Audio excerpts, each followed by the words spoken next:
Europe 1. Mais d'abord le journal de 8h sur Europe 1, Fanny Marceau. Bonjour Fanny. Bonjour Dimitri, bonjour à tous. L'effroi, la panique et puis la sidération sur l'île d'Oléron. Personne ne se remet de cette attaque hier qui a envoyé 5 personnes à l'hôpital, dont 2 en urgence absolue. Un conducteur fou qui a délibérément foncé sur des cyclistes et des piétons dans un périple de 35 minutes entre Dolusse d'Oléron et Saint-Pierre d'Oléron avant d'être enfin arrêté par les gendarmes en hurlant Allahu Akbar. Bonjour Guillaume Dreschler. Bonjour à toutes et à tous. Envoyé spécial d'Europe 1 sur l'île d'Oléron en direct avec nous ce matin. Guillaume, Oléron se réveille toujours sonné.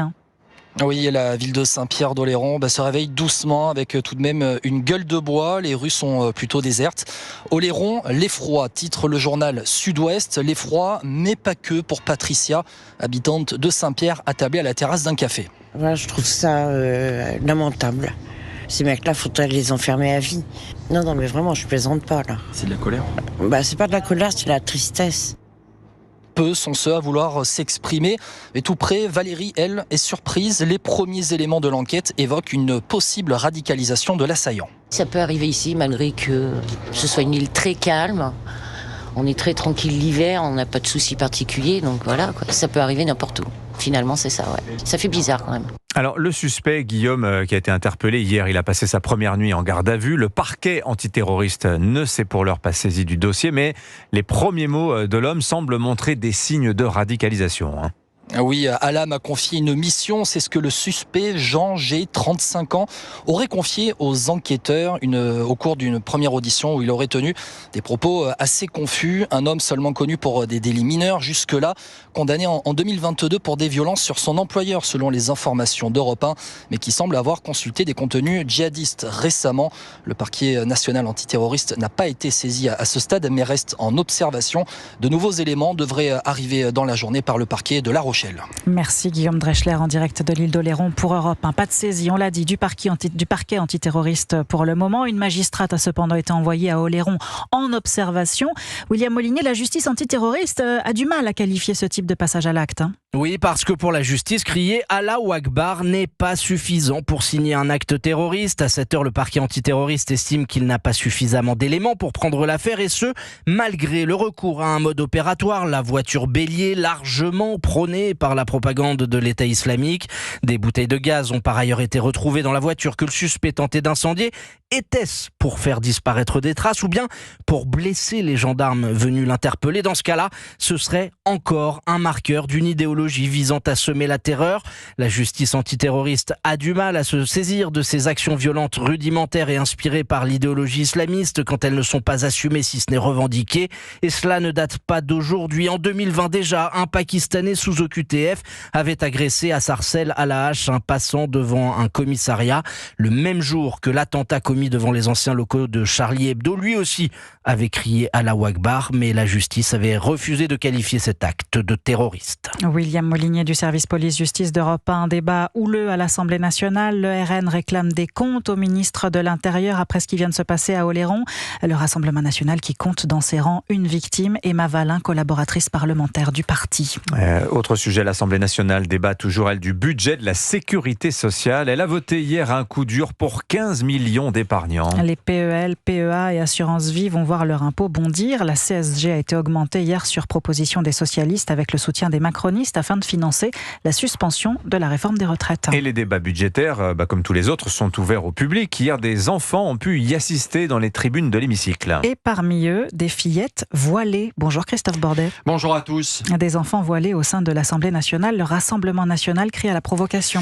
Oui, alors la polémique enfle depuis la diffusion d'une photo sur les réseaux sociaux hier en fin d'après-midi montrant la présence de jeunes filles affublées d'un voile islamique, spectatrices du débat budgétaire. Sans tarder, le Rassemblement national monte au créneau, s'indigne à l'image du député Julien Audoul. C'est la première fois qu'on assiste à ce spectacle déplorable pour la République française, de voir des fillettes qui ont environ 7 ou 8 ans porter le voile islamique dans le temple de la République française. Voilà. Ça devrait révolter n'importe quel républicain, n'importe quel démocrate, n'importe qui a attaché aux valeurs de la République, et notamment opposé au voilement des fillettes.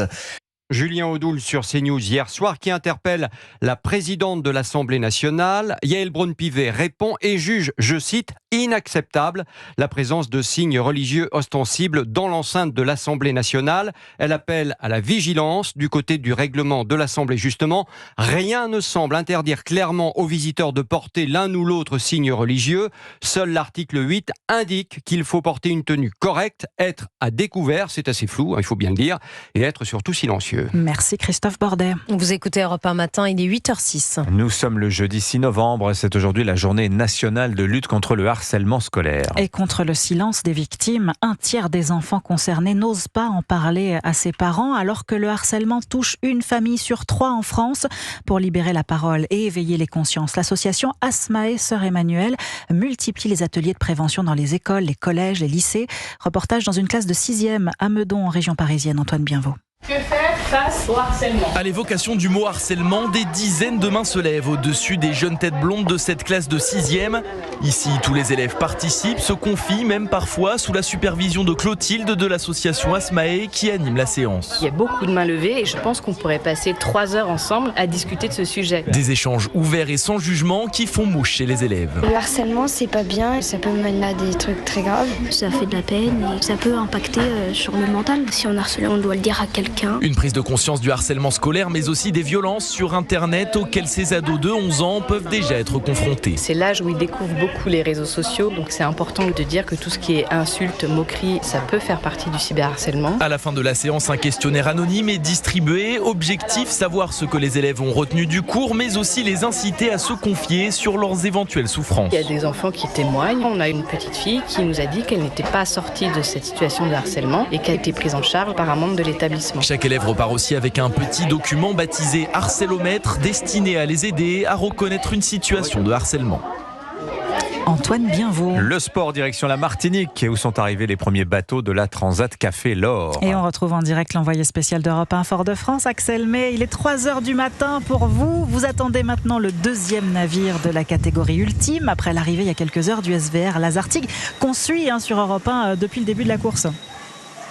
Oui, les dauphins de SVR Lazartigue, c'est Thomas Coville et Benjamin Schwartz à bord de Sodebo. Ils viennent de franchir la ligne d'arrivée avec 4h30 de retard sur les vainqueurs. Leur maxi trimaran entre en baie de Fort-de-France. Je devine le mât éclairé dans la nuit noire, alors que vous entendez peut-être dans mon micro les alizés qui soufflent gentiment ici. Mais revenons quand même au bateau vainqueur. SVR Lazartigue, mise à l'eau en 2021. C'est sa 3e transat en double. Tom Laperche, 28 ans, a fait les 2 premières avec François Gabard et cette fois il était avec Franck Camas. Écoutez Tom Laperche. Hyper heureux de gagner avec Franck, avec Trimaran SVR Lazartigue. Cette histoire elle a commencé il y a 4 ans, c'était notre première course avec François, on avait fait 2e et 2e de nouveau en 2023 et cette année c'était l'objectif de réussir à bosser pour ça et avec toute une équipe et on a bien avancé. Voilà, et les coups que vous entendiez derrière, le bruit, c'était le feu d'artifice pour célébrer la victoire de Tom Laperche et Franck Camas. Et puis à partir de demain, une autre catégorie de bateaux est attendue, les Ocean 50. Ce sont des trimarans plus petits que les maxi trimarans volants comme SVR Lazartigue. Merci beaucoup Axel May à Fort-de-France pour Europe 1. Et merci Fanny Marceau, c'était votre journal.